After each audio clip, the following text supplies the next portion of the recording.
laakiin ninka ka jeesta ninka ka gaalooba ninka ku camal fali waaya ninka yiraahda kitaabkani waa dibdhac yiraahda ilaahay waxa uu leeyahay kaasi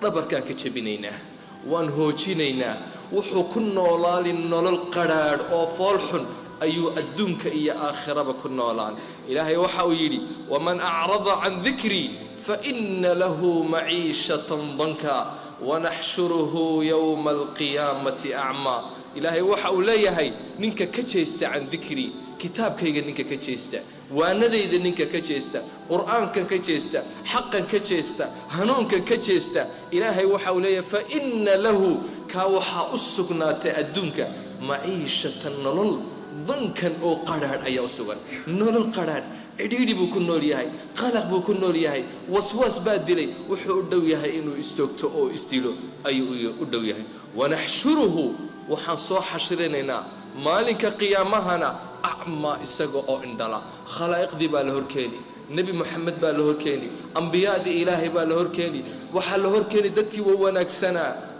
ayaa la horkeeni isaga oo indhala oo la duleeyay oo fool xun markaas waa qaala rabbi lima hashartani a'ma ilaahu maashan maxaad ii keentay amaama alkhalaa'iq min aljinni wal ins wal malak ilaahu hortooda aniga oo indhala maxaa ii keentay ilaahay waxa uu ku leeyahay qaala kadalik wa sida xukumkayagi atadka aayatuna aayadaha yagi baa ku yimid quraanki baa ku yimid nabi muhammad baa ku yimid sallallahu alayhi wa sallam atadka aayatuna fanasitaha wa iska ilowday wa diiday kumaad amal falin waxa tiri quraankani waa dibdhac maxaa tiri nolol ma aha ba tiri kitaabkan quraanki ilaahay waxa uu leeyahay wa kadhalika tunsa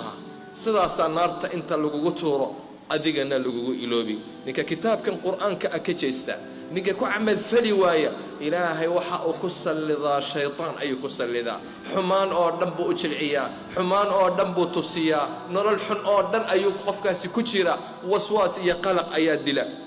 ilaahay waxa uu yiri waman ya'shu an dhikri arrahman nuqayyid lahu shaytaanan fahuwa lahu qarin ninka diintan ka jeesta quraanka ka jeesta waxaan ku salladnaa buu ilaahay yiri waxaan la xiriirinaa shaytaan ayaa la xiriirinaa jin baan la xiriirinaa waswaas baan la xiriirinaa qalaq baan la xiriirinaa waligii guriyo fiican ha ku jiro waligii dumar qurux badan ha qabo waligii baabuurku doona ha wato nolol cidhiidhiyo oo qaraar oo aad u foolxun ayuu ku nool yahay hayalay ruuxda xaq sii waaye ruuxdani waxay agtiisa quraan bay u baahan tahay salaad bay u baahan tahay dhikri bay u baahan tahay ruuxdii cuntadeedii ayay weyday qalaq ayuu ku nool yahay qofkii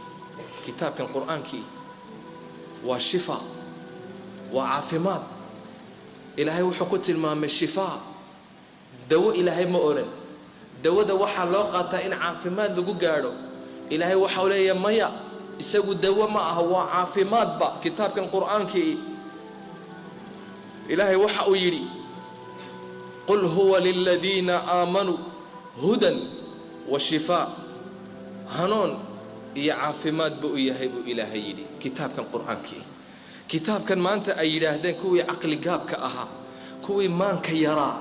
waxay yiraahdeen kitaabkii quraanka ayuu badsado oo ku waashay kitaabkii quraanku aad u akhriyo kitaabkii baa maray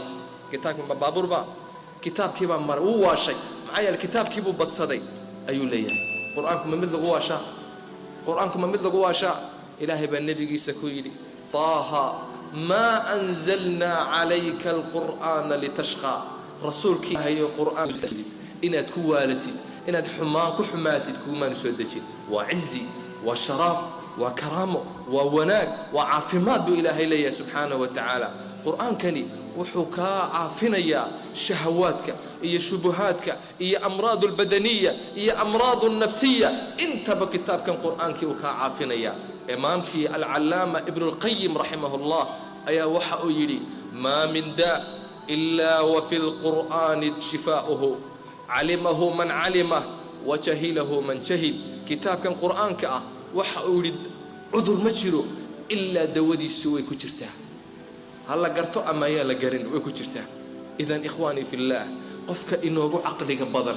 inoogu wanaagsan inoogu fadliga badan inoogu quruxda badani waa qofka kitaabka ilaahay dusha ka qabta قفك كتابك إلهي غيبة إيه حفظة كاسا إنه غفي عن هابا كدشو رير قابن